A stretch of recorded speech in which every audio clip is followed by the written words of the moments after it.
বন্ধুরা চলে এলাম আজ কলকাতার জানবাজারে মাছের মার্কেটে। এখানে এসে জানতে পারলাম যে বাংলাদেশ থেকে ইলিশ আবার আসা চালু হয়ে গেছে। কি সুন্দর সুন্দর এখানে বাংলাদেশ থেকে ইলিশ এসছে। ধন্যবাদ বাংলাদেশের বন্ধুরা, তোমাদের দেশ থেকে ইলিশ পাঠানোর জন্য। এত সুন্দর সুন্দর ইলিশ দেখে মন মুগ্ধ হয়ে গেছে। এগুলো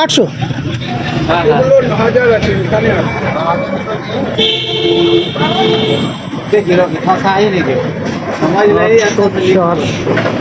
तो 10 5 15 10 12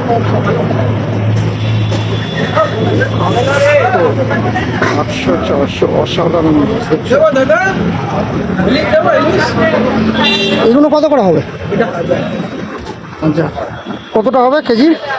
1 কেজি কোনটা?